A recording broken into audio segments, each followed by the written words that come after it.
Senhoras e senhores, muito bom dia, sejam todos bem-vindos à segunda edição do P3C, PPPs e Concessões, Investimentos em Infraestrutura no Brasil, conferência e prêmio, evento realizado e organizado pela Necta, Portugal Ribeiro Advogados e B3, a Bolsa do Brasil.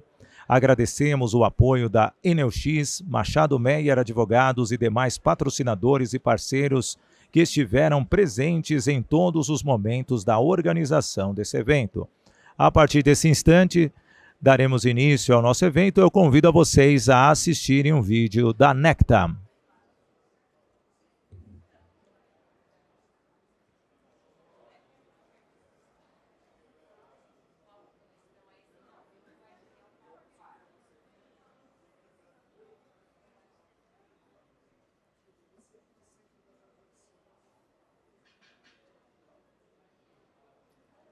Logo mais nós vamos assistir o vídeo, deixa eu ver. Então, durante o nosso evento, nós passamos esse vídeo da Necta. Deixa eu dar sequência aqui. Antes de iniciarmos, gostaria de passar alguns recados e avisos para vocês. No código QR Code, no verso da credencial, é possível acessar a programação, página de interação com o público, planta baixa e patrocinadores.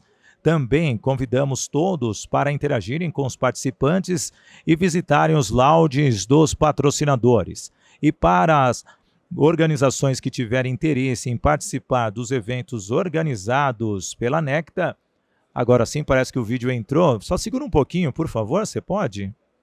Isso, deixa eu só terminar essa introdução, por gentileza. Volta o vídeo, por favor. Muito obrigado. Você tem que pausar o vídeo. Isso. Pausa, isso. Aí depois você apresenta. Eu só vou fechar esse ciclo de apresentações, aí eu anuncio o vídeo novamente. Muito obrigado. Então, só recapitulando, nós temos vocês que têm interesse de participar dos eventos organizados pela Necta, visitem o espaço do P3C para saber mais sobre as agendas deste e do próximo ano. Então, nesse momento, oficialmente, iniciando do zero o vídeo, assistiremos o vídeo da Necta.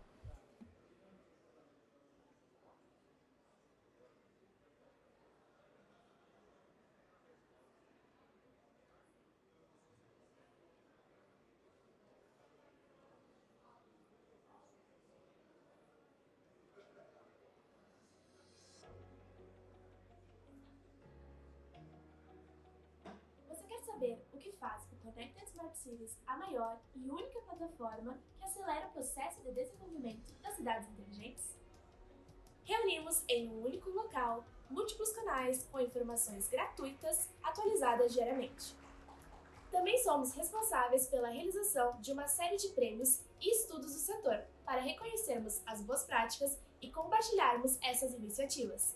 Quer saber mais? Vamos lá! O ranking Connected Smart Cities mapeia as cidades com maior potencial de desenvolvimento, trazendo indicadores que qualificam as cidades mais inteligentes do Brasil. Já o selo Connected Smart Cities avalia ações e nível de envolvimento das cidades brasileiras em 6 dimensões, sendo 5 de caráter autodeclarado e 1 considerando o resultado das cidades nas últimas edições do ranking. O Connected Smart Cities conta ainda com um prêmio que reconhece negócios inovadores que colaborem para que as cidades possam ser mais inteligentes. E para o ecossistema de mobilidade urbana, organizamos um estudo exclusivo que aponta anualmente as 100 empresas mais influentes. E também o prêmio Parque da Mobilidade Urbana, que reconhece organizações e profissionais que se destacam, levando em consideração a inovação e práticas de ESG. Já o prêmio P3C reconhece profissionais, empresas e órgãos públicos que se destacam na atuação em infraestrutura econômica, social e ativos ambientais. Mas nos nossos canais, os eventos são especiais para nós, já que neles reunimos a nossa comunidade para juntos acelerarmos o processo de desenvolvimento das cidades inteligentes. Quer participar de nossos eventos? Fica mais um pouco nesse vídeo que eu te conto sobre eles. Os eventos Connected Smart Cities apresentam cases práticos, soluções, inovações e tendências com a participação de palestrantes renomados e especialistas no tema. e se dividem em eventos presenciais e online. Confira os principais eventos da plataforma. O CSC GovTech promove a modernização e a inovação do setor, para a promoção de um governo simples, eficiente e transparente, centrado no cidadão. O CSC Nacional é o maior encontro de cidades inteligentes do Brasil e reúne em um único espaço 3 ecossistemas: cidades inteligentes, mobilidade urbana e transporte aéreo.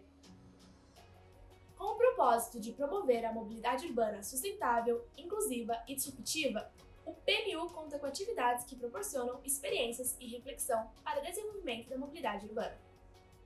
O P3C é especializado no mercado de PPPs e concessões, com foco nos investimentos em infraestrutura, e tem como objetivo tornar o ambiente de negócio mais previsível e seguro para os investidores no Brasil.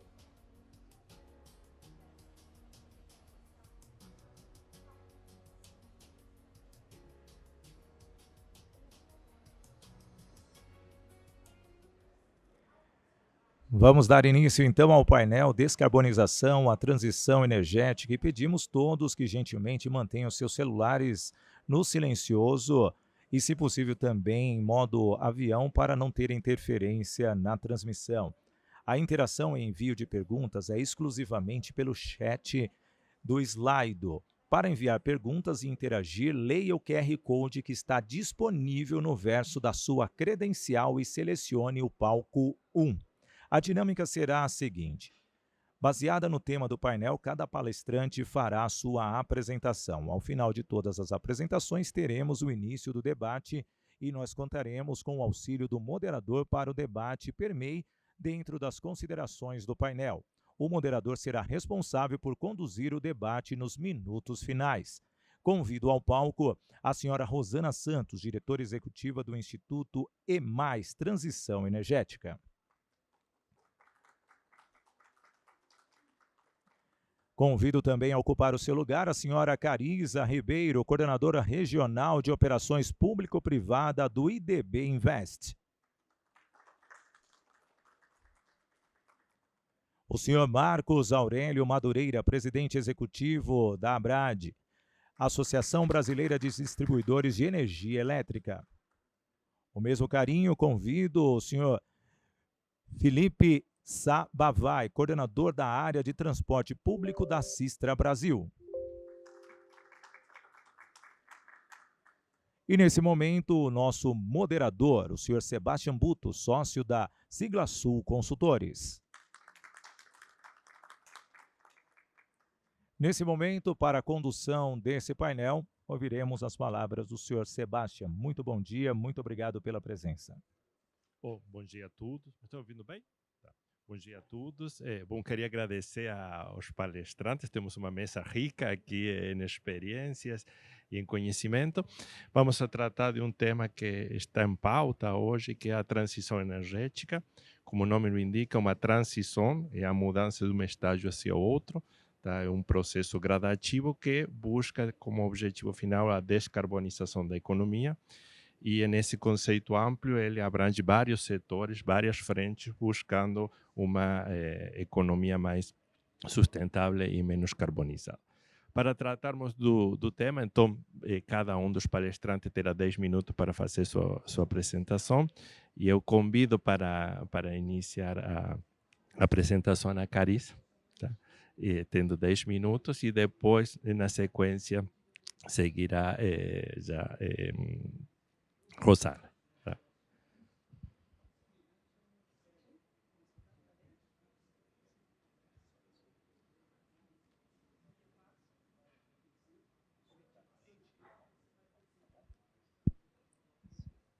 Bom dia a todos. Vocês estão me escutando? Sim, né? Primeiro agradecer ao Sebastião, aos meus colegas. A gente até já começou um pouco a discussão do tema, que eu acho que é super interessante. Aproveito também para agradecer a P3C pela oportunidade. É bastante interessante essa evolução. Para quem iniciou, para quem vem seguindo o trabalho que vocês vêm fazendo, até a própria Bolsa, tá no dia de hoje discutindo esse tema, significa que a gente está preocupado. E essa preocupação é porque eu acho que a gente, principalmente nas últimas 2 semanas, a gente viu de frente o que pode acontecer e aqui não é uma apologia, tá? É simplesmente um fato. Eu sou coordenadora público-privada, antes eu trabalhei muito na área de transportes, trabalhei muito na área de clima, no banco. O banco é um multilateral que vem apoiando estados, municípios e o país, não só no Brasil, mas toda a América Latina, em tentar fazer uma mudança substancial da forma como a gente vive. Falar de descarbonização é um tema complexo. Eu acho que tem muitas perguntas, algumas respostas e muito ainda a aprender. E aí eu acho que a primeira pergunta é por que descarbonizar, né? Como eu falei, eu acho que nas últimas semanas e nos últimos 5 anos, se a gente contar, o tanto de tragédia e eventos, né? Não vou falar tragédia porque tragédia é consequência, mas eventos que aconteceram ao longo dos meses, anos, no Brasil e no mundo é significativo. Aqui eu trouxe algumas imagens só para saber que consequência a gente já conhece da descarbonização. E essas consequências, elas, ao longo dos anos, ela pode trazer ainda mais problemas. E eu sou engenheira. Engenheira trabalha com fatos, né? Então, aqui eu trago fatos, números. O que pode acontecer se a gente continuar no ritmo de consumo e no ritmo trabalhando business as usual, né? A gente tem não só a questão de desastres naturais, que ela é uma parte desse problema, mas também a gente tem toda a questão de saúde, né, de alimentação, toda a questão de outras consequências que isso pode acontecer no dia a dia de cada um de nós. Então, aqui, essa figura, eu gosto de trazer ela, porque ela abre o que é o problema que a gente vai começar a falar um pouco nesse painel e o porquê da descarbonização e por que é tão importante ter um painel sobre isso. Bem, para aqueles também que são um pouco céticos e precisam de mais números, eu também trouxe um tema importante que alguns institutos, e esse também foi apresentado na COP26, eu trouxe alguns slides da COP26, que esse fator, existe um fator natural, né, de consequência de tudo aquilo que a gente passa, tem chuva, tem enchente, isso é consequência do nosso ecossistema. Mas também foi constatado que 90% dos grandes desastres são consequências das ações humanas. Então, também está dando uma interferência, não sei se vocês estão tendo, talvez só a minha. Também você começa a ver dados do passado. E o que isso é importante? É para a gente começar a prever o futuro. Então, eu falo que falar de câmbio climático também é ter uma bolinha de cristal, mas essa bolinha de cristal também não pode ser aquela coisa que você só olha.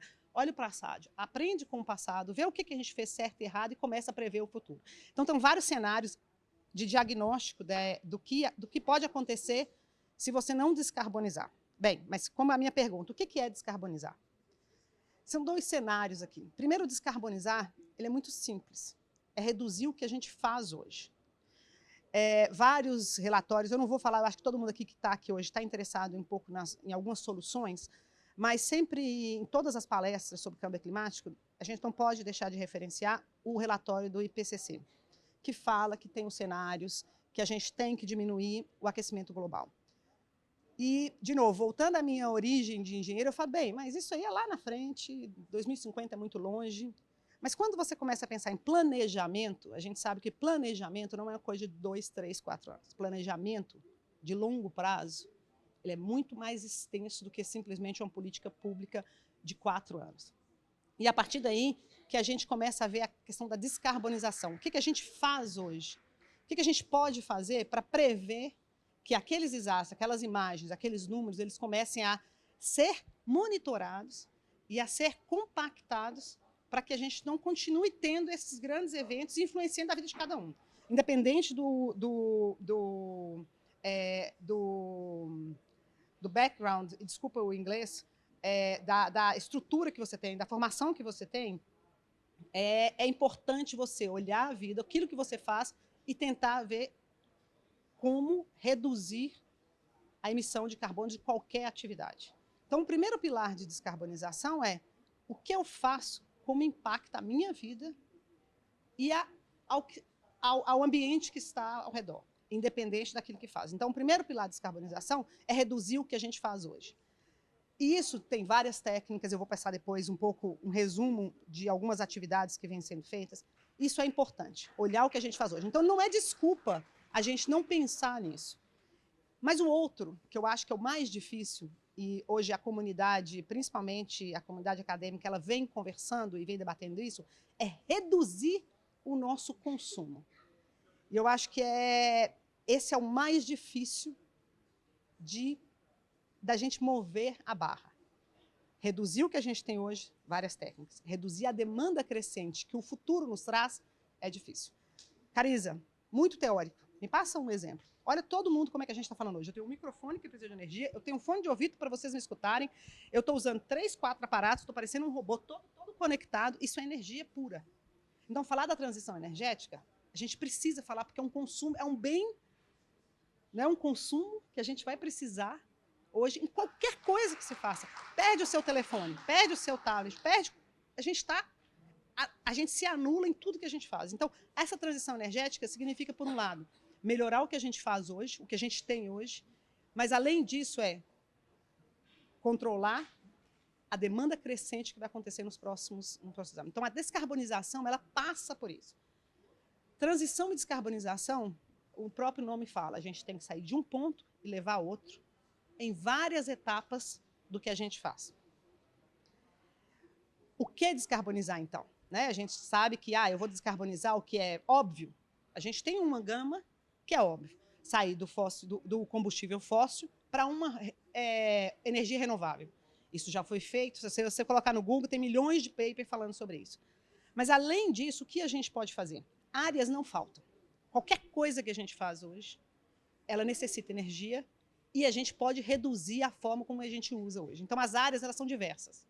Esse é o primeiro slide que eu queria fazer. Descarbonizar qualquer coisa. Tudo que a gente faz, a gente consegue diminuir a emissão de carbono que a gente tem hoje no mercado, porque precisa de energia, você consome um bem. Então, tudo isso, a base é a energia. Então, o que descarbonizar? Em qualquer área, a gente é responsável por fazer isso. Como? Que eu acho que é o mais interessante. Bem, aqui eu trago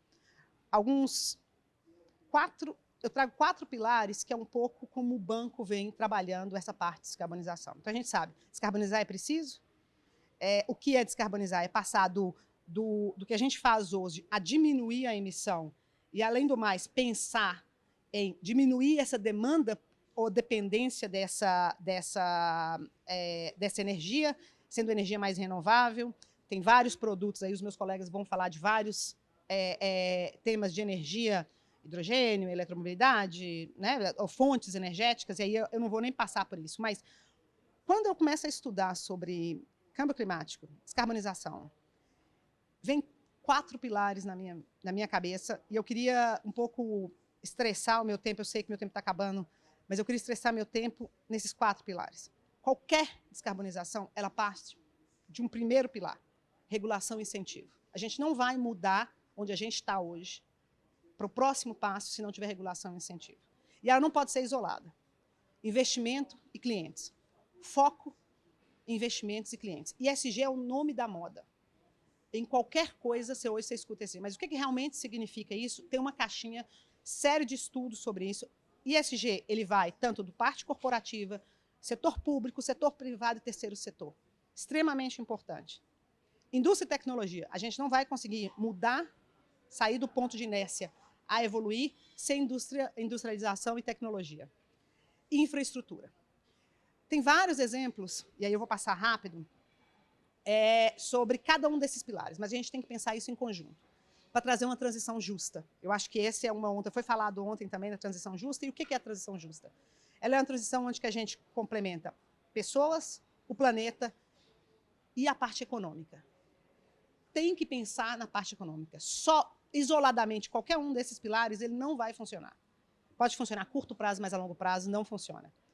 O Grupo BID. O Grupo BID, ele é um banco multilateral, como o Banco Mundial, a CAF, o Fomplata, que trabalha tanto no Brasil como na região. A gente trabalha com recursos de doação, empréstimos, recursos de conhecimento, e a gente hoje se fala de 100 bilhões no mundo na transição, na questão de câmbio climático. Onde é que está esse recurso?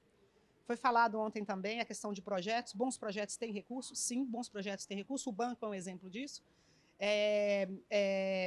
Meu tempo está acabando, e já está quase acabando. Eu vou pegar mais 1 minuto de vocês, só porque o Sebastião usou 1 minuto meu, então eu vou aproveitar esse minuto dele. A gente trabalha com governos, Estado, município, governo em geral, setores públicos e terceiro setor. Aqui tem uma visão de tudo que a gente faz. Todas as NZCs da América Latina nós apoiamos, só para vocês terem uma ideia de como esse tema é tão importante para o banco e para a região. Faz parte do nosso compromisso corporativo, os 17 Objetivos de Desenvolvimento, todos os nossos projetos têm que ter isso. Então, você consegue um recurso barato, mas tem que, de alguma forma, estar em um desses pilares. Aqui tem vários produtos de conhecimento técnicos.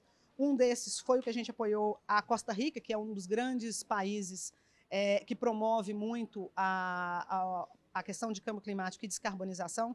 E aqui, cada um desses exemplos, eles trazem estrutura, roadmap, o que você precisa. Então, eu não quis trazer específico cada um, porque eu acho que tem uma gama de material bastante rico e vocês podem utilizar. Uma coisa importante é como o setor de mercado de capital vem se adaptando a isso. Ou seja, se o financeiro está preocupado com isso, quem executa e quem pratica e quem desenvolve tecnologia e conhecimento também deve estar preocupado. Porque a gente sabe que o setor de financeiro é o que move as coisas no mundo, né? A gente tem vários hubs de informação. Então, aqui tem um deles que a gente trabalha com o BNDES. Todos esses têm uma ficha de desenvolvimento e sustentabilidade. Então, quando eu mostrei aquele slide que tem todos os setores, cada setor daquele tem uma especificidade. A gente tem que olhar específico, mas pensar em conjunto, integrado. Vou acabar. Outros exemplos.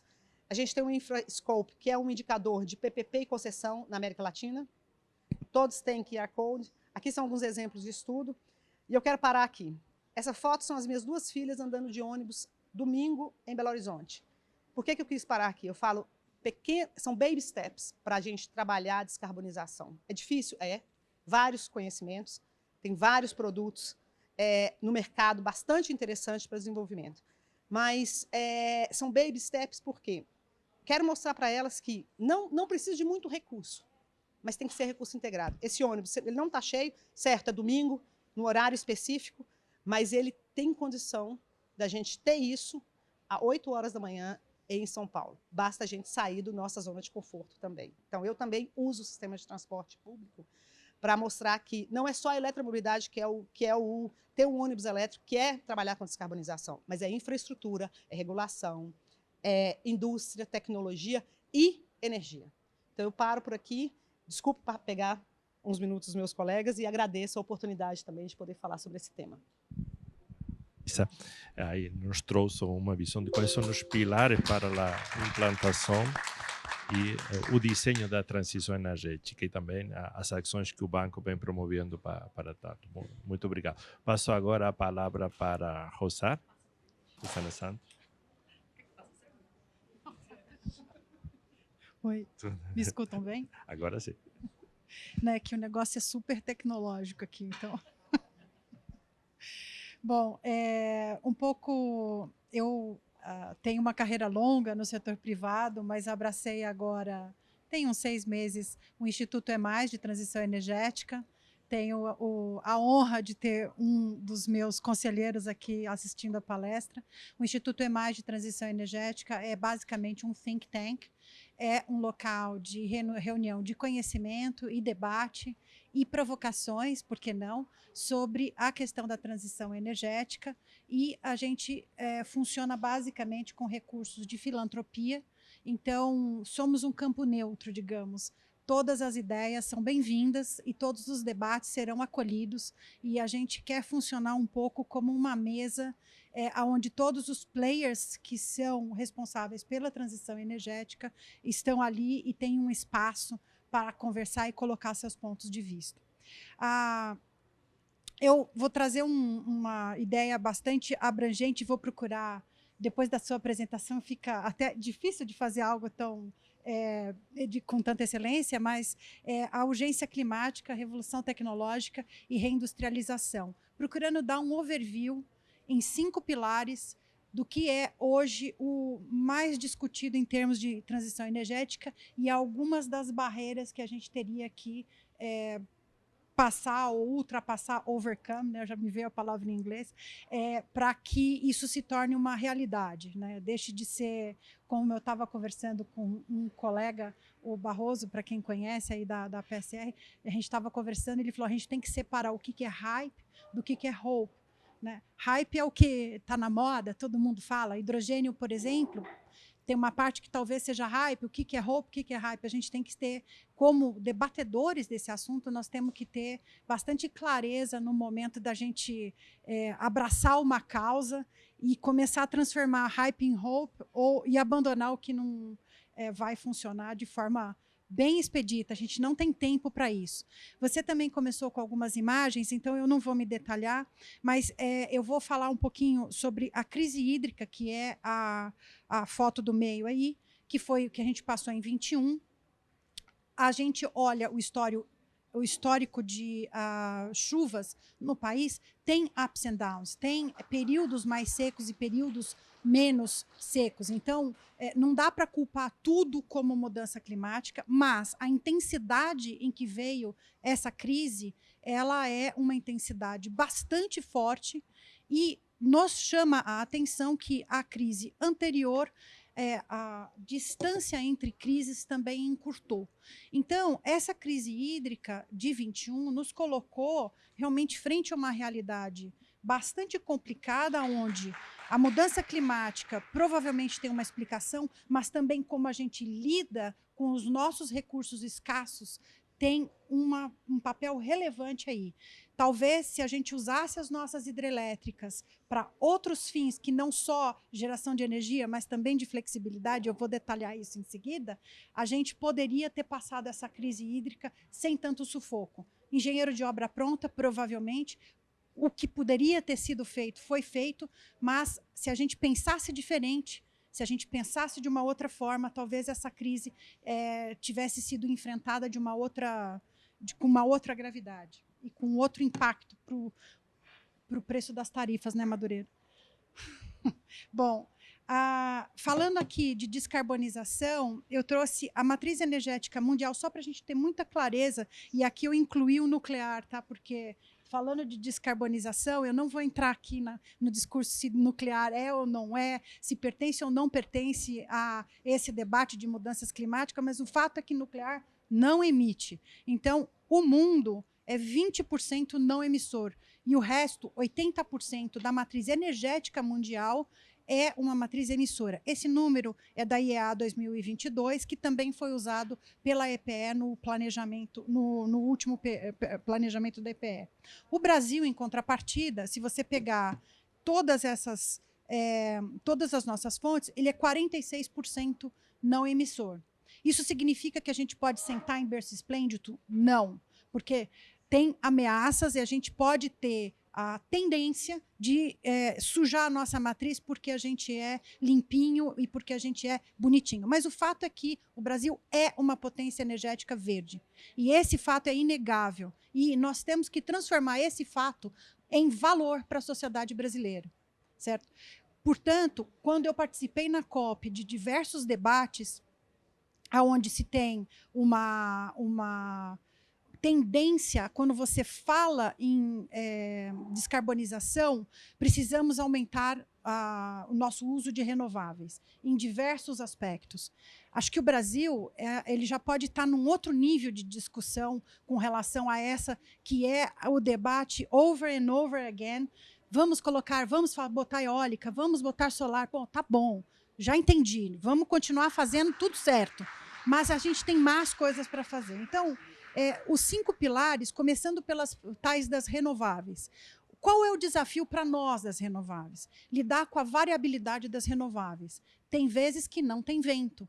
Durante as 24 horas do dia, tem hora que não venta. Quem entra para suprir? Se a gente colocar na hora que não venta para suprir automaticamente termoelétrica, nós vamos estar sujando a nossa matriz. Daí aquilo que eu falei, se a gente usar um pouco diferente os nossos reservatórios hídricos, talvez a gente consiga enfrentar de uma outra forma essa variabilidade das nossas renováveis. E aí não é só eólica, solar, biomassa também é sazonal.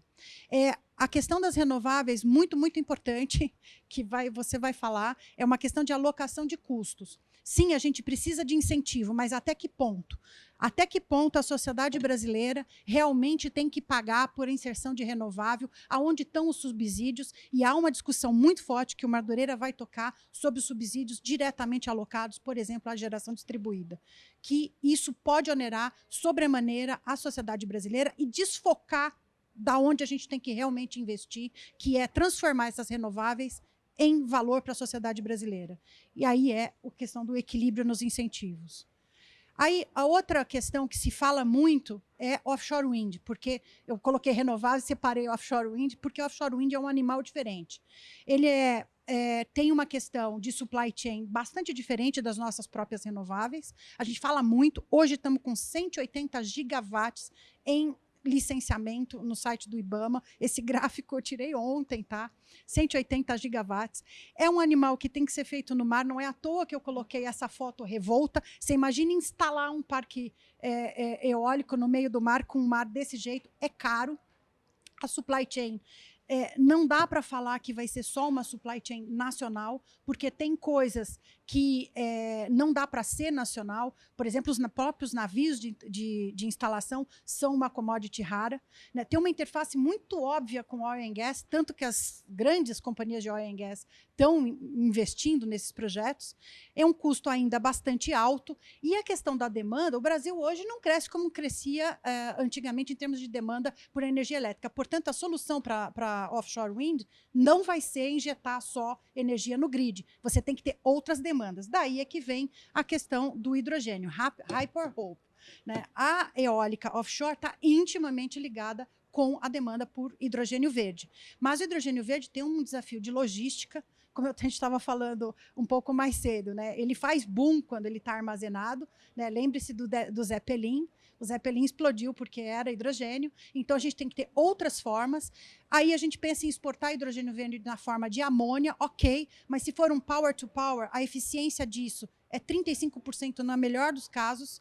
Então, se você transforma o hidrogênio em amônia e depois desconverte ele para usar em eletricidade de novo, a eficiência disso é entre 30% e 35%, é bastante baixa.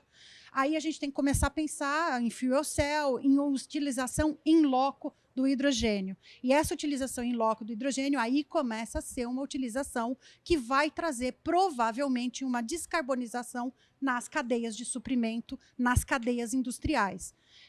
O hidrogênio verde, ele pode ser um energy carrier, quer dizer, ele pode ajudar você a armazenar toda aquela energia verde que você está produzindo, mas ele tem que ser usado de forma inteligente, o mais próximo possível da sua produção.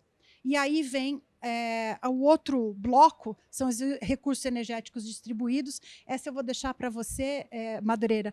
A geração distribuída, armazenamento, veículos elétricos e resposta da demanda é um outro bloco de coisas que a gente fala na transição energética. Isso tudo está na distribuição, ligado na distribuição. Depois, micro-redes e usina virtual. É uma coisa um pouco mais geral, mas isso o Madureira vai entrar no detalhe, eu não vou entrar no detalhe. Só uma coisa, lembra que eu falei que os recursos hídricos são importantes para lidar com a variabilidade das renováveis? Isso aqui também ajuda. A resposta da demanda, por exemplo, ajuda muito você a aumentar a capacidade de flexibilidade da operação do nosso sistema e permitir uma maior entrada das renováveis. Mas eu deixo para você, Madureira. Tá? E, por fim, a indústria do aço, né? Então, você tem no mundo hoje o mundo comprador de commodities verdes, mais e mais comprador de commodities verdes. A Alemanha, durante a COP27, que eu estava falando com você, ela colocou que ela não vai conseguir produzir hidrogênio verde, porque ela não tem área, não tem condição, mas ela quer comprar produtos semi-industrializados verdes. Por exemplo, o aço Gusa ou um passo a mais verde, eles acabam a industrialização desse aço lá na Alemanha, né? As grandes siderúrgicas estão buscando rota de descarbonização. A ArcelorMittal e a Uzi Minas, por exemplo, já têm rotas de descarbonização, eles estão estudando isso. Como eu disse, o Brasil é uma potência verde. O hidrogênio verde pertence a uma dessas rotas, portanto, a gente começa a ver uma ligação entre você produzir o hidrogênio verde no local correto, aonde isso vai ser usado, não tem problema de transporte, e nós produzimos algo com valor agregado para o país. Um projeto interessante está sendo feito no Ceará, no Porto do Pecém, onde você já tem a EDP produzindo hidrogênio verde, provavelmente a Arcelor vai comprar a CSP para esse fim também, ainda não houve o closing, mas provavelmente eles vão comprar para esse fim do aço verde. Você começa a ver um complexo de coisas com offshore wind que faz sentido, tá? E, por fim, o Brasil é o segundo maior exportador de minério de ferro in natura. Eu acho que aqui tem uma oportunidade para o nosso país de fazer uma reindustrialização, se reinserir nesse modelo norte-sul, se reinserir de uma forma bastante competitiva, e inverter um pouco a lógica da gente somente vender matéria-prima primária, algodão, nada contra, algodão, soja, é importante, mas que tal a gente também conseguir vender commodities verdes por um valor agregado maior para a sociedade brasileira? Terminei. Obrigado, Rosana.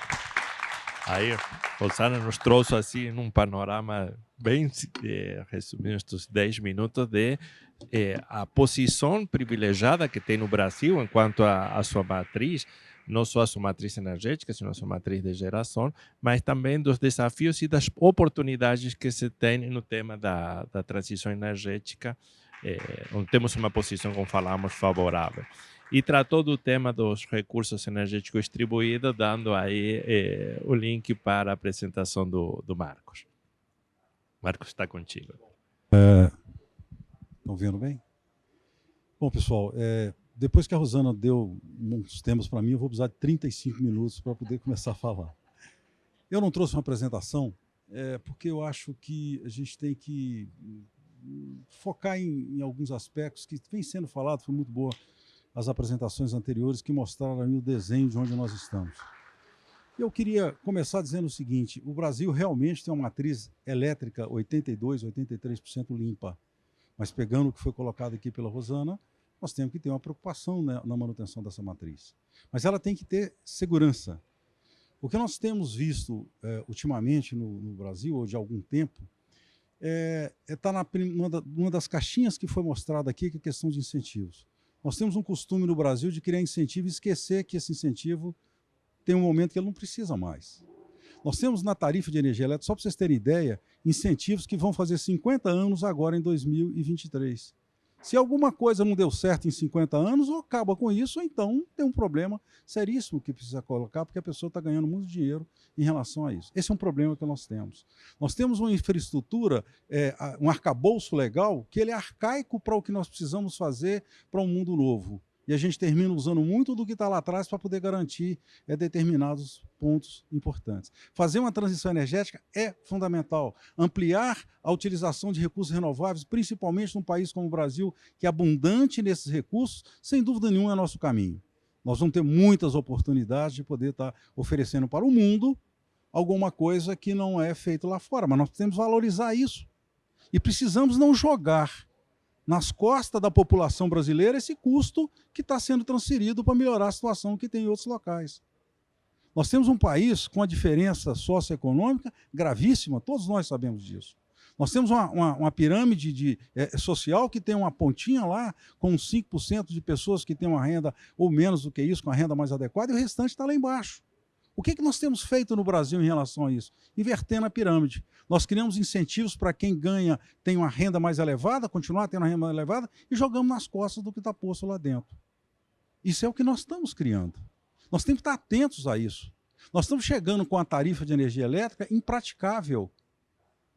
Então, fica sem competitividade a própria indústria brasileira, porque ela não consegue produzir produtos nem para aqui para dentro, porque fica caro o produto dela pelo custo da energia elétrica, quanto para exportar.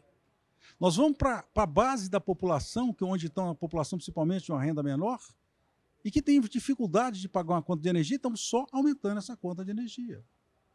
Ter um incentivo que foi dado por energia renovável no início do que nós tínhamos projetos que não ficavam em pé, porque a taxa interna de retorno era muito baixa, fazia todo sentido naquele momento. Mas manter esse incentivo por uma quantidade enorme de anos, considerando que nós tivemos investimentos que reduziram aí na faixa de até 80%, tanto energia eólica como solar, por exemplo, não faz sentido. Porque quem está pagando essa conta é a população de menor renda nesse país. Ninguém olha para isso. E quando isso é colocado, é visto como que alguém que é contrário a uma nova tecnologia. Jamais. O segmento de distribuição de energia elétrica não é contrário a nenhuma nova tecnologia. Pelo contrário. Se tem um ponto importante, por exemplo, o segmento de distribuição, é o que está sendo criado em relação aos chamados recursos energéticos distribuídos que aqui foram colocados. Não só a geração distribuída, como armazenamento, como veículo elétrico, como a questão de resposta pela demanda e etc. Tem várias questões que passaram a ser inseridas no sistema de distribuição e criando espaço, inclusive, para novos negócios dentro do segmento de distribuição. A nossa preocupação aqui é a seguinte: não faz sentido nós continuarmos fazendo uma transição energética jogando a conta na população. Às vezes você nem consegue computar quanto é que o Brasil está investindo na transição energética, quanto que o Brasil está investindo para poder fazer investimentos na melhoria da condição de descarbonização. Por quê? Porque isso vai ser lançado normalmente dentro da tarifa de todos os consumidores brasileiros que pagam essa conta e não sabem nem como é que isso está entrando na conta deles. Nós temos enfrentado uma discussão muito grande, por exemplo, com relação à geração distribuída. Nada contrário à geração distribuída. Agora, não faz sentido eu ter, até o ano, o que está aí hoje já implantado, cerca de 18 gigawatts de geração distribuída, mais alguma coisa que poderia estar entrando no período de transição, vai trazer para os demais consumidores brasileiros algo da ordem de 218 bilhões até o ano 2045 a ser pago pelos demais consumidores. Houve uma janela de transição entre quem tem a manutenção do subsídio por 25 anos, ou até melhor, algum pouco a menos, que até o ano 2045, para quem entrou agora, que o que se recebeu de pedidos nas distribuidoras no mês de outubro, novembro, dezembro e os 7 dias de janeiro foi da ordem de 35,7 gigawatts de pedido de conexão. Só isso, se isso entrar e tiver esse benefício até 2045, ele é da ordem de 270 bilhões. É estranho quando a gente fala nos números desses, que parece que não faz sentido falar em quase 500 bilhões, mas é isso, senhores. Da mesma maneira que nós continuamos dando incentivo, e não sou contrário a, de novo, a energia eólica e solar. Mas dizer que quem hoje compra a energia que está no mercado mais baixa de qualquer outra fonte, né? Sei lá, 140, 150 reais por megawatt-hora, mantenha um desconto no uso do sistema para poder utilizar desse benefício, não faz sentido, porque essa conta vai para os demais consumidores. Então nós precisamos parar, essa é a nossa visão, de fazer tudo em cima de subsídios. E se é subsídio, ele tem que ser feito como é um subsídio normalmente. Como é que um subsídio é realizado? Eu identifico quem necessita e crio uma política pública para ele, crio o recurso para pagar aquele subsídio. Então vamos votar no Congresso Nacional uma lei que estabeleça que o segmento X vai ter um subsídio por tantos anos no valor anual de tanto. É esse o valor que se tem. Não, o que se faz no Brasil? Eu simplesmente transfiro isso para a tarifa. Nós temos uma conta chamada CDE, que é conta de desenvolvimento energético, que até 10 anos atrás ela era da ordem de 6 bilhões, esse ano vai atingir 35 ou mais do que isso, vai crescer cada vez mais. Porque a gente vai jogando ali dentro. E tem um subsídio cruzado, que é aquele que não aparece.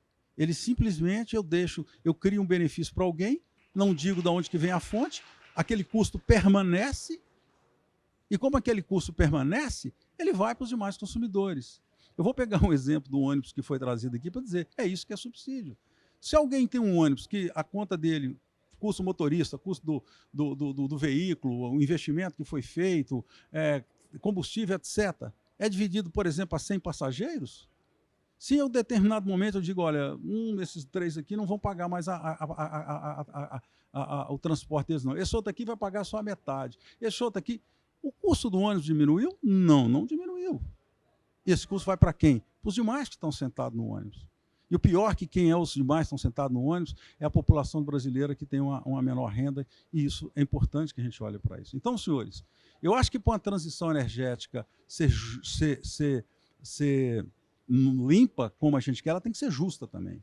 Ela não pode, de forma alguma, jogar custos para quem está ali com dificuldades para poder colocar. A gente tem visto isso em países mais desenvolvidos, onde a tarifa de energia elétrica atingiu valores exacerbados e estão tendo problemas. Nos Estados Unidos, nós temos exemplo, por exemplo, na Califórnia e no Havaí, onde tem as tarifas mais altas e tem apresentado dificuldades.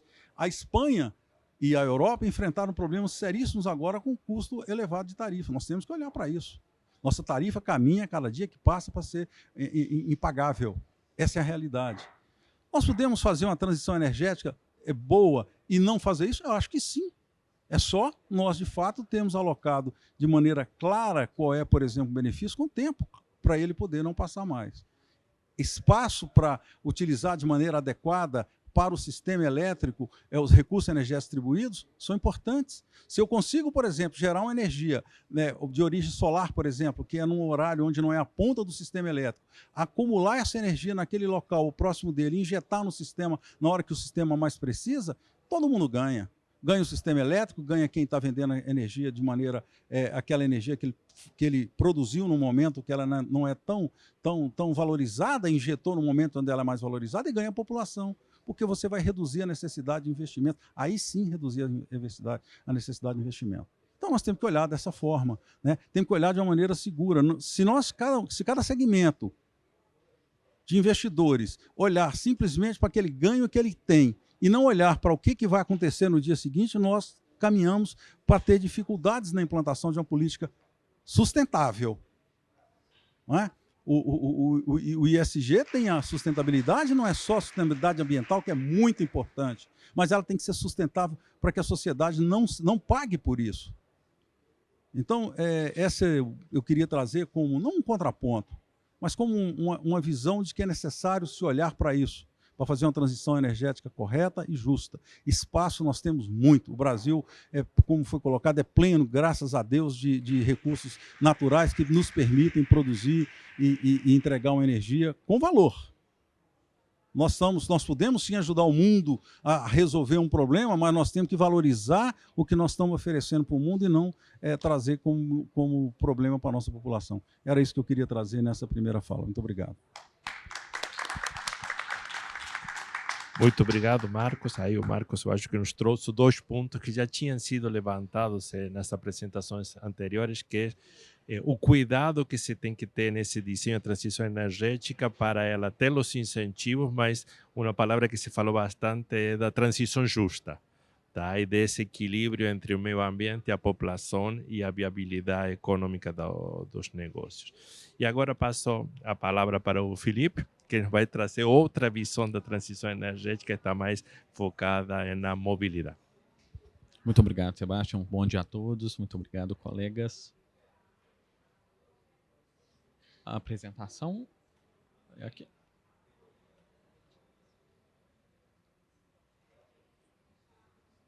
Da apresentação. Só um minutinho. Tá.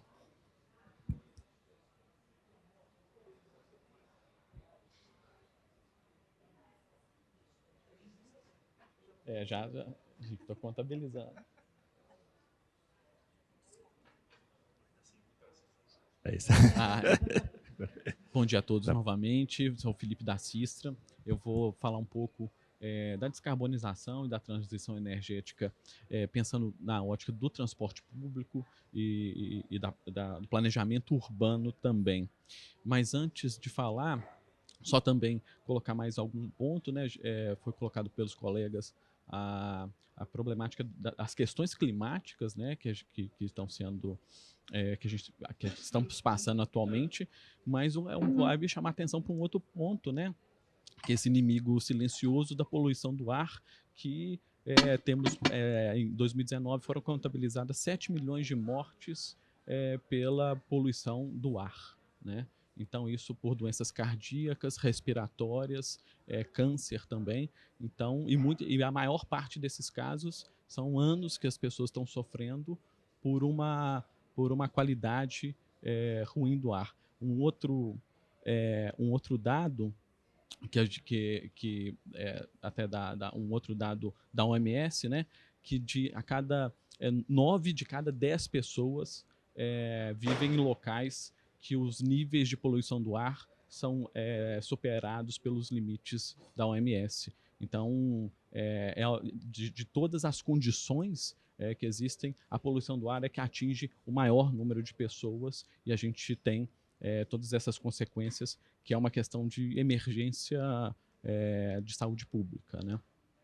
E olhando na ótica do transporte público, a gente está vendo o relatório de status global que foi publicado pelo governo alemão e pela GIZ. Então, entre 2000 e 2016, a emissão do dióxido de carbono no setor de transporte ele aumentou 30% nesse período.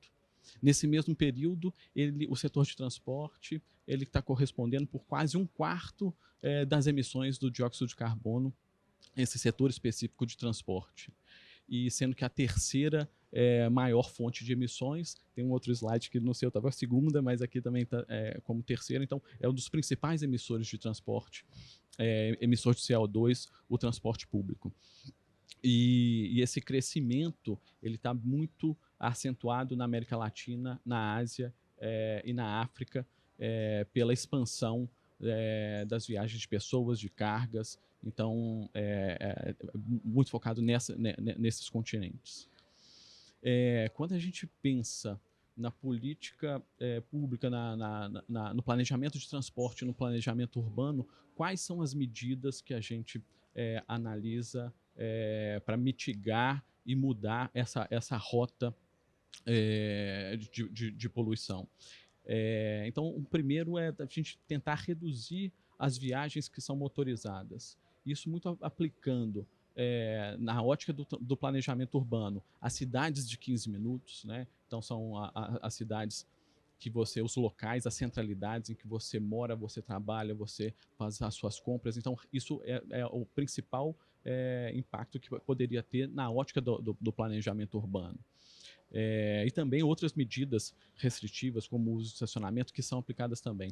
Mas esse conceito é um dos mais interessantes ao se pensar na cidade e como que vamos estruturá-las daqui para frente. Um outro ponto é mudar o modo de transporte para que ele seja ambientalmente e socialmente mais amigáveis com as condições. E isso está muito voltado ao estímulo do transporte público, então precisa ter não só precisa ter a sua eficiência, né? Ela precisa atender de maneira com qualidade e eficiente para atrair essas viagens, e também os modos não motorizados e que fazem essa articulação também com o transporte público. E o último ponto, né, que é melhorar a eficiência desse transporte público de alta capacidade através de tecnologias de propulsão de veículos e esses veículos com baixa emissão de carbono. Então a gente tem as tecnologias elétricas, etanol, gás natural, hidrogênio também, que a gente vai falar um pouco mais à frente. Mas quando a gente pensa nessas novas tecnologias, a primeira tecnologia que vem à mente é a energética e eletromobilidade. Então é a principal tecnologia que está sendo aplicada hoje. A gente tem um exemplo de distritos e cidades na China que estão fazendo essa transição para os veículos elétricos de maneira eficiente. Cada vez no mundo isso está sendo implantado numa escala maior. No Brasil, a gente até pegou esse dado há pouco tempo na fonte do IBUS, né, que a gente tem 386 ônibus elétricos até então. Então, o número é menor, mas que vem se ampliando nos últimos anos, com políticas principalmente locais. Mas essa eletromobilidade também ela tem as suas limitações, né? Então, o que a gente pensa é numa matriz também diversificada na ótica do planejamento de transporte. E essas limitações elas estão voltadas, dependendo da aplicação, né, mas na autonomia dos veículos e também na construção dessas baterias. Normalmente os veículos são a baterias, então você precisa de ter metais raros. E o que se fazer depois, né, com o aumento da frota, não só do transporte coletivo, mas também ao veículo privado, né? O que nós vamos fazer depois com essas baterias quando a vida útil se encerrou até o momento para o transporte coletivo? Ainda você pode usar em outras aplicações, mas isso é uma coisa que tem que se pensar, e no balanço ambiental isso também é contabilizado. Então, nessa discussão dessa diversidade nas matrizes e fontes de energia, então aqui a gente tem um comparativo, né, de um trabalho que a Sistra fez dentro de uma discussão de um hub de descarbonização, que a gente acompanha o que está sendo desenvolvido e também de alguns trabalhos que a gente está desenvolvendo. Então, é uma matriz dos tipos de tecnologia dos veículos elétricos, considerando até o trólebus, gás natural, hidrogênio, o biocombustível e comparando com o diesel térmico, né? Então, a gente pode observar que assim, nenhuma das soluções ela atende 100% das condições, né? Então, é muito importante ter essa diversificação da matriz e acompanhar também o que está sendo desenvolvido. A gente sabe que os veículos elétricos estão mais avançados, até do ponto de vista de viabilidade, isso é o que vai mostrar esse gráfico, né? Mas a gente precisa acompanhar a melhoria tecnológica e o desenvolvimento das outras tecnologias e a melhoria também dos produtos e dos processos dos veículos elétricos. Esse gráfico que a gente está fazendo, nós estamos comparando uma simulação até a preços europeus, tá? A gente está comparando uma garagem de ônibus com uma frota de 50 veículos que produza 60 mil quilômetros por ano, e como que seria o seu custo financeiro, incluindo o custo de recarga e de infraestrutura, mas não obra civil, né, das diferentes tecnologias. Então, o diesel está ali na ponta, que é o que é predominante, mas a gente já vê de cara que o sistema de gás natural ele já tem uma redução e é por isso que ele também está sendo escolhido e elegido para algumas cidades, mas no entanto ele tem uma redução, ele emite menos gás de efeito estufa, mas ele está em algo em torno de 25% comparado com o diesel. Então ele tem uma redução de custo, ele é uma opção, mas ele não tem uma grande representatividade na redução dos gases de efeito estufa. Quando a gente olha o biogás, né, então ele já tem um impacto muito mais eficiente em termos de emissões. Contudo, ele também aumenta os valores, né? Então a gente pode ver que o custo do próprio combustível para a produção ele é maior, o custo de manutenção ele se equipara, mas principalmente o custo da produção do biogás. E a gente olha as outras opções também. Aqui à esquerda a gente tem os veículos a hidrogênio, então que é o valor mais alto, esse valor atual ele é o mais alto. Tem uma tendência em diminuição com o avanço da sua aplicação e também saindo desses testes pilotos, tem uma tendência, mas ele ainda é mais alto e dentre as tecnologias que reduzem maior parte a emissão dos poluentes, ainda são os veículos elétricos, tá? Vou chamar só a atenção um pouco aqui, porque a gente fala de descarbonização e a gente também tem um caso aqui no Brasil desde a década de 80, que é o caso do etanol produzido pela cana-de-açúcar, que tem uma boa eficiência, que está implantada em todo o país com distribuição. E dependendo da região, ele vai ser responsável por até 40% do consumo de combustível, né? E a gente tem que considerar que ele tem uma redução da emissão em 70%. Então, é só bom relembrar que é uma tecnologia que foi desenvolvida lá atrás, que está sendo implantada, e ela pode sim, talvez ela pode ser implantada em outros locais em que há dificuldade também de financiamento e dificuldade de recursos, né? Então, pensar nessa matriz energética diversificada, você pode aplicar em diferente contexto, nas regiões onde você pode ter aqueles recursos, e é interessante a gente ter todos esses casos no radar para poder ofertar as melhores soluções e ir caminhando nessa transição energética, né? Aqui só tem mais alguns mapas, um mapa com alguns projetos que a gente tem na Sistra, de estudos de veículos, mudança de frota, né, renovação de frota em bateria elétrica, como é o caso de Quebec, que é um caso de 600 veículos, mas alguns estudos também com veículos a hidrogênio, gás natural e também eficiência energética. Eu vou encerrar por aqui, que meu tempo esgotou, mas é só alguns slides de apresentação. Muito obrigado.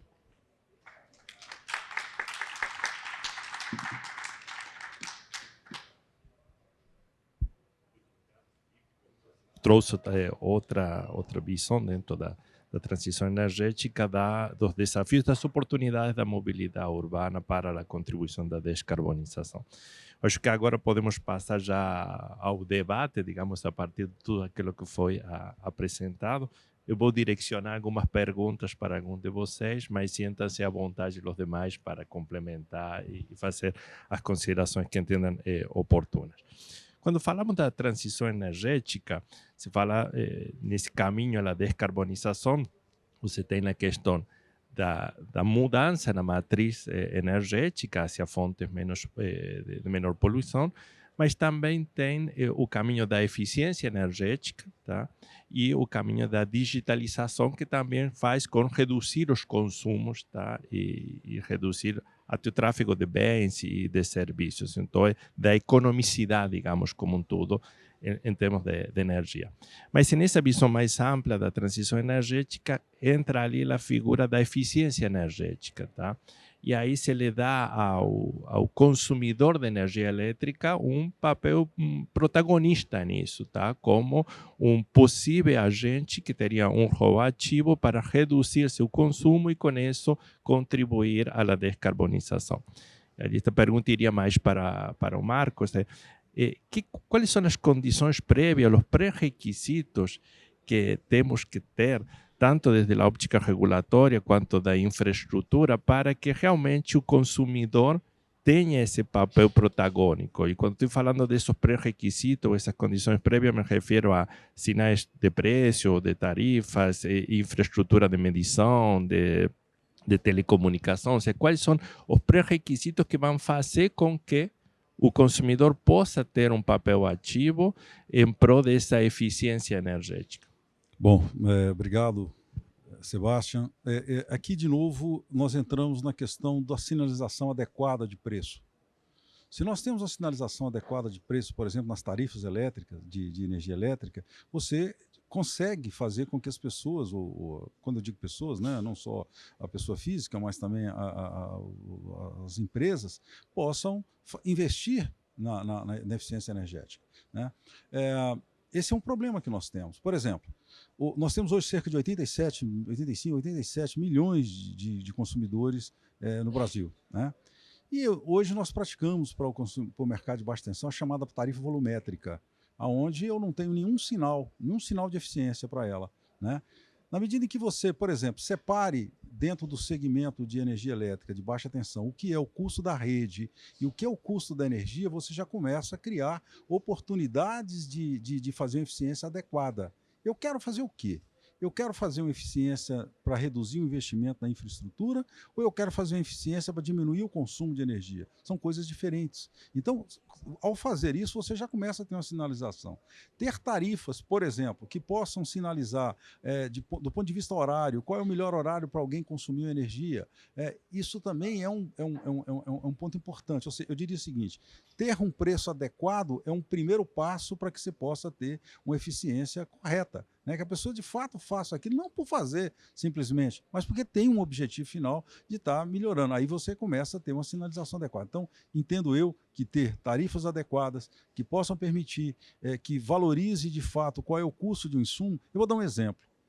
Nós tivemos agora, mais ou menos um ano e pouco atrás, o estabelecimento do chamado PLD horário, uma sinalização importante porque ela olha a produção de energia e dá uma sinalização para o mercado. Só que isso você não consegue levar, por exemplo, os consumidores de baixa tensão.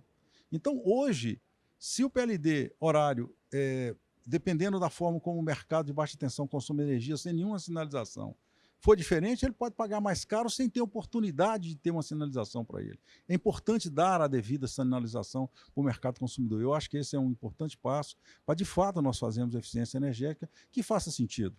Quantas e quantas experiências já se tentaram fazer de eficiência energética, você consegue ter algum ganho, mas não é algo que fica, né? Nós tivemos casos que a pessoa faz porque foi lá, trocou meu aparelho, me botou um aparelho aqui mais moderno, que bom. Mas não, o que nós precisamos é uma sinalização justa de preço. Acho que aí a gente começa a caminhar. E junto com a sinalização de preços, também haverá necessidade de uma mudança do parque de medição, tá? Para que essa sinalização de preços tenha um instrumento também acompanhado, digamos, com a alteração do parque de medição e a telecomunicação para que a sinal de preço possa chegar ao consumidor. Sem dúvida. Quando eu falei de ter tarifas adequadas, não, tá bom. Sem dúvida nenhuma que ter uma medição que possa permitir levar esse sinal de preço é fundamental.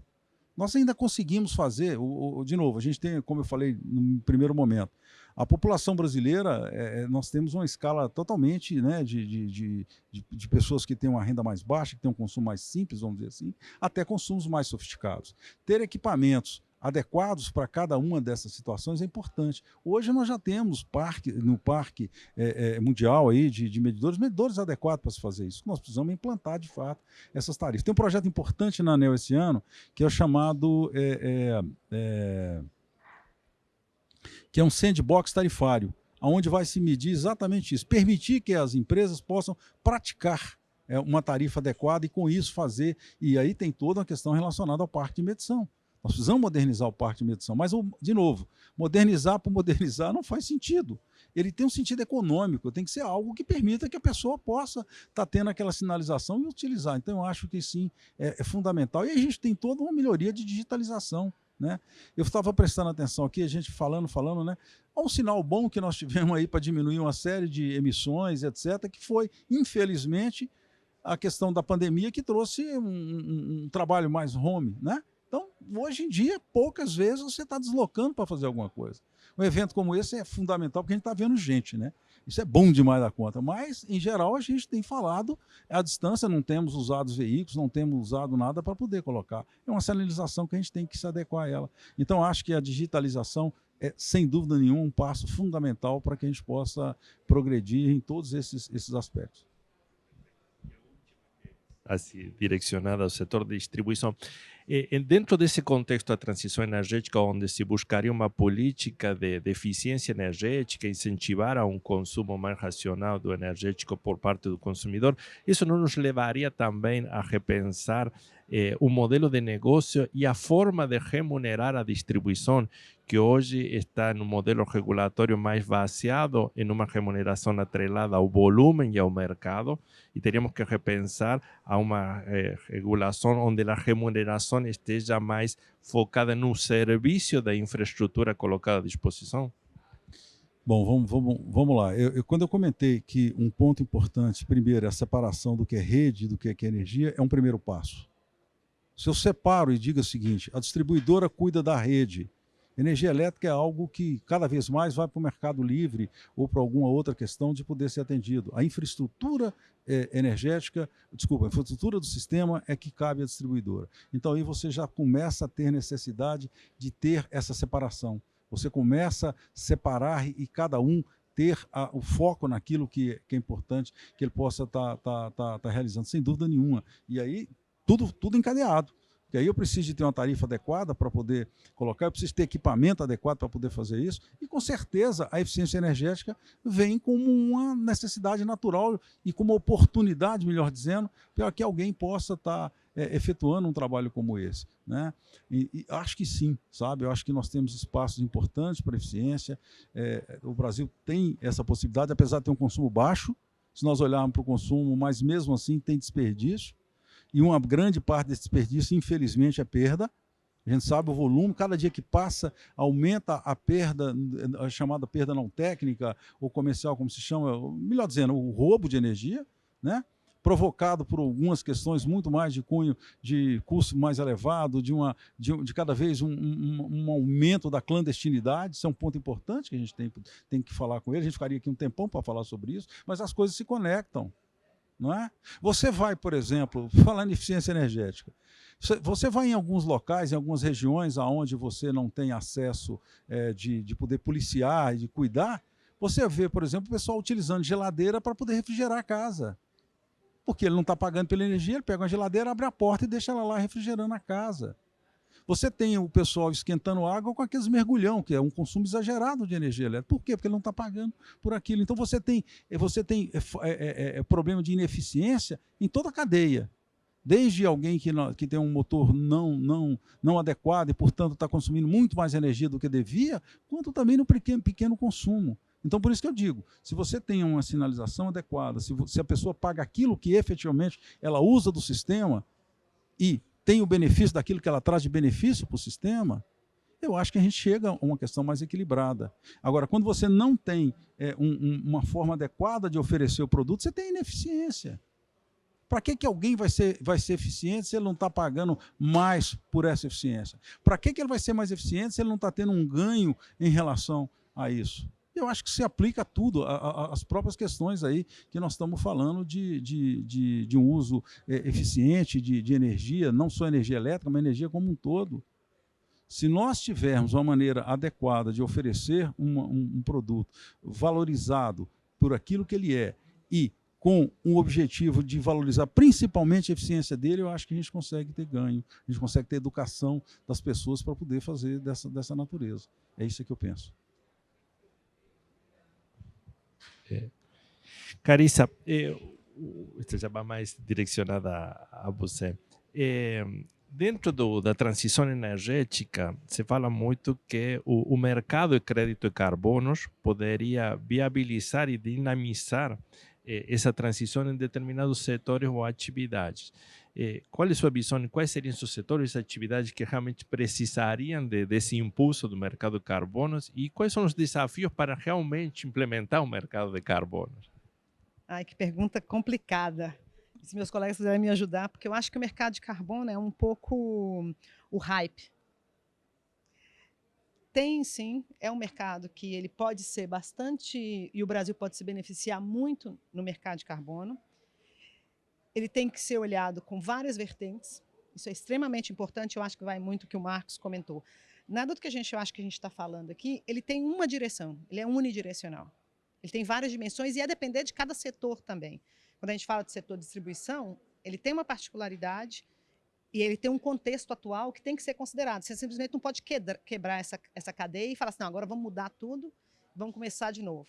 Não é assim. Então, quando eu chamei a atenção para aquele slide que tem 4 pilares, cada setor está num nível diferente de maturidade e ele tem que ser considerado com aquele 4 pilar, que é o subsídio não necessariamente, e acho que o exemplo do transporte público ele é muito importante, que é um subsídio que ele é necessário, mas ele não está sendo o beneficiário final, ele não está sendo realmente beneficiário com o subsídio. Elétrico, a mesma coisa, a gente está vendo aí. Então, o mercado de carbono também, ele é um mercado, ele é novo, o Brasil tem um potencial, ele precisa de uma parte que vai produzir e outra parte que vai receber. E aí começa a confusão. Você tem um mercado voluntário hoje que está acontecendo, então você tem um mercado voluntário que ainda não é regulado. E a gente precisa de ser transparente e adequado naquilo que a gente vai apresentar. Vou pegar de novo o Marcos, a fala do Marcos e da Rose, porque é exatamente isso. Onde a gente vai colocar, como a gente vai colocar, medir aquilo, ter as ferramentas de medição e de controle, porque senão o mercado não funciona. Então, a gente tem oportunidade? Tem. Fala-se muito. Você tem uma vertente de um pouco greenwash com o mercado de carbono, isso tem que se tomar cuidado. Várias entidades estão desenvolvendo processos, mas isso é um processo longo. Então, ele vai, em alguns setores, ele vai ser muito importante, né? A indústria farmacêutica, ela está vindo, tirando fora a parte de infraestrutura, a farmacêutica está vindo muito forte com o mercado de carbono, porque ela vê oportunidade de negócio. Então, não é falar qual o setor, mas é apresentar estruturas claras do mercado, que eu acho que todo setor pode se beneficiar do mercado de carbono, seja ele receptor ou produtor. E, além disso, trazer uma estrutura e uma matriz de resultados. Vamos falar de impacto, que eu acho que isso que é importante. Porque se você vai no mercado de carbono perguntar para um banco, ele vai falar a melhor coisa do mundo. E eu sou de um banco. Agora, se você vai perguntar o impacto que isso vai trazer para os beneficiários, É aí que começa a brincadeira começa a ser um pouco mais séria. Então, eu não vou responder essa pergunta porque ela não tem uma resposta única. Vai depender do impacto que o mercado de carbono vai fazer com aquela porção de coisa que você quer fazer. O agronegócio ele tem uma oportunidade muito grande de poder fazer isso. Mas tem que existir uma força política, governamental, de estrutura, de incentivo, e não necessariamente um incentivo só financeiro, mas um incentivo de poder promover esse mercado para a indústria, por exemplo, do agronegócio. Então, é sim uma visão do mercado financeiro, é uma grande oportunidade de estruturar e implementar o ISG. Quando você abre o mercado de carbono, aí você vai ver cada ponto e o que significa. Uma entidade como o BID, ele vai olhar o impacto e benefício a médio e longo prazo. Então, a gente tem algumas experiências de estruturação, só que era específica de um setor dentro de uma cadeia produtiva controlável. Porque a pessoa que vai comprar esse carbono, ela vai te pedir isso. E já está acontecendo. Na Europa, fala-se muito, mas, de novo, se existe um mercado que não é regulado. Então, quando falar de mercado de carbono, olhe todos os pilares que são extremamente importantes para que a cadeia produtiva ela seja uma cadeia fechada e que você possa controlar, ter impacto, ter indicador, ter KPI e poder mostrar isso. Uma coisa que se fala muito no mercado financeiro é a transparência e o disclosure dos produtos. Então, isso vai ser muito importante. Não sei se algum dos meus colegas também querem complementar, porque esse é um tema que eu acho que para um próximo evento é bem importante discutir. Só realmente a questão da certificação, né? O próprio hidrogênio agora está passando também por essa questão. O hidrogênio verde está quão verde? Né? Aonde você para a contabilidade? Ele é verde a hora que saiu do porto aqui no Brasil, ele chega na Europa verde? Bom, não, então ele tem que ter sido transportado por um navio verde. Então, assim, aonde você para, né, coloca as barreiras de certificação, barreiras não, os gateways de controle, né? E também, agora a Europa soltou, acho que faz 2 semanas, né, a primeira visão geral, não precisa ser uma matriz 100% limpa para produzir hidrogênio verde, então tem todo um discurso de certificação que faz parte também desse discurso do mercado de carbono. É só um comentário mesmo. Eu não posso perder a provocação. E a provocação um pouquinho no certificado. Eu vou fazer um outro paralelo. E me desculpem, mas eu tenho que provocar. A gente fala muito dos certificados de energia limpa, né? Alguém vai lá e fala, eu comprei energia limpa e então o meu produto é limpo. E está conectado na rede. Como qualquer outro consumidor. Ele simplesmente pagou uma energia mais barata porque foi de uma fonte renovável e está usando a energia da rede. Isso não é um certificado que diga... Se ele estiver desconectado, estiver off-grid, conectado só numa energia renovável, palmas, mas não é assim. No passado fez sentido? Fez, porque a energia de fonte renovável era muito cara, era chamada energia incentivada. Hoje não mais. Então me desculpem, né? Não dá para alguém pegar um certificado e me mostrar assim, eu tenho um certificado que eu tenho aqui de que eu tenho, meu produto é de energia renovável. Não. Você comprou energia mais barata e está usando energia na rede, né? Energia na rede tem lá térmica, tem térmica a óleo, tem a gás, tem hidrelétrica, tem tudo, como qualquer outro consumidor. Então a gente precisa olhar para isso. Se eu tenho por exemplo, eu acho fantástica a ideia do carbono, né? De você ter isso como fantástico. Agora, com esse cuidado, né? O que de fato nós estamos fazendo? Porque nós não podemos nos enganarmos, gente. Né? Não é só da fala, não é só do que eu consigo colocar e eu sou mais eficiente, faço um arte mais interessante, né? Eu sou mais bonito. Aí não. Vamos olhar com seriedade as coisas, porque senão a gente vai continuar passando uma ideia errada. Não sei aqui o tempo como está, porque aqui está aparecendo como 19 minutos. Eu não sei se esse é o tempo real ou... Ah, tá bom. Então vou acelerar minhas perguntas. Vai para a Rosana aqui. Em muitos países se se enxerga o gás canalizado como o energético da transição, no sentido de que ele permitiria, nos primeiros passos iniciais, a substituição de combustíveis mais poluentes, como pode ser o carbono, o óleo diesel ou a lenha, para um menos poluente. Tá? Então, ele tem esse conceito do energético da transição, tá? Dentro de dentro de uma trajetória gradativa da descarbonização. Aqui no Brasil nós temos o potencial do gás, do pré-sal, mas boa parte da infraestrutura, tanto para a exploração quanto para o transporte, ainda não está desenvolvida. Então, como que fica esse dilema como país em desenvolver o mercado de gás e a infraestrutura dele, em um energético que pode ser considerado de transição, porém que tem investimentos de muito longo prazo de maturação. Então, como é que desenvolvemos um mercado que ele vai ajudar na transição, mas que ele dura muito mais do que se esperaria ser na transição energética, uma descarbonização completa?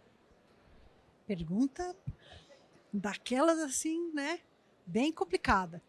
Mas vamos lá, em meio minuto aqui que eu tenho, vou tentar dar uma ideia.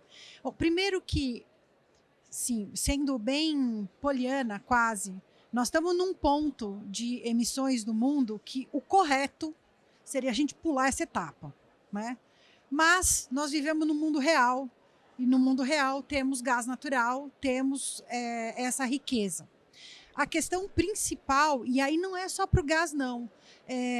Estou vendo muita gente falando, não, nós temos que construir, por exemplo, refinarias, porque a gente precisa de refino também aqui no Brasil, aumentar a nossa capacidade de refino.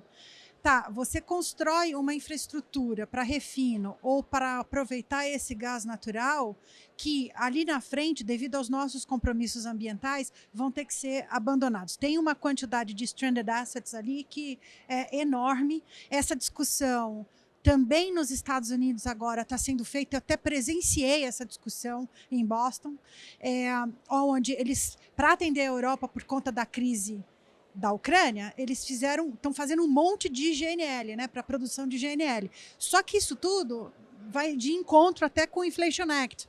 Então, o que vai fazer com tudo isso que foi instalado ali, que tem uma vida útil de 20, 25 anos, mas que vai ser usado só nos próximos 5 anos? Qual o valor que tem que ser cobrado do produto desse asset, né, para que 25 anos seja recobrado em 5, em 10 anos. Bom, essa é uma discussão boa. Aqui no Brasil, a gente tem que pensar em tudo que a gente for construir para aproveitar o gás natural, seja em hidrogênio azul, ou seja uma refinaria, que ela possa ser flexível e mudar de combustível, por exemplo, conseguir processar diesel, mas também biodiesel, ali na frente, que o hidrogênio azul seja também uma facility onde você consiga começar a produzir o hidrogênio verde. Então, eu acho que essa é uma lição para a gente de não criar elefantes brancos, né? E essa discussão está acho que é o up-to-date que está todo mundo conversando. Eu fui bem rápida. Perfeito. Posso só fazer um comentário sobre... Pode. Pode? Sobre o que ele falou, sobre a separação de distribuição e energia, né? Na hora que você separa distribuição e energia, o conceito de eficiência energética ele fica bem bacana da gente pensar, porque na distribuição a eficiência energética vai vir com investimento em digitalização, provavelmente, tá? Em melhorias tecnológicas e investimento em digitalização. E na parte de energia, em mudanças de costumes quase, de cultura energética. Você consegue separar o joio do trigo e tratar muito melhor esses dois lados, porque eles absolutamente não são iguais e não são equivalentes. O que você tem que fazer para economia de energia é diferente do que você fazer um asset de distribuição ficar mais eficiente. Eu não consigo me passar de falar de distribuição, não adianta. Eu também vou pegar um ponto aí do stranded asset, que eu acho que isso é um tema super importante. E vindo de um banco, vindo de um banco, a gente empresta e a gente sabe que você paga a longo prazo. Ou seja, por que você paga a longo prazo? Porque você tem que trabalhar para a gente coletar e pagar. E o stranded asset no mercado financeiro, ele está uma discussão enorme. Os multilaterais têm uma metodologia que se chama Joint Methodology, que foi feita por todos os bancos multilaterais, e ela, com base no Acordo de Paris, e ela passa 5 passos para você ver se um produto ele faz parte da transição ou ele reduz as emissões. Vale a pena dar uma olhada e olhar essa metodologia, que é muito interessante para qualquer setor. Inclusive, ele dá uns guidelines setorialmente, o que você poderia utilizar nesse sentido, principalmente para o setor público. Para minha pergunta, minha provocação para o Felipe, tá?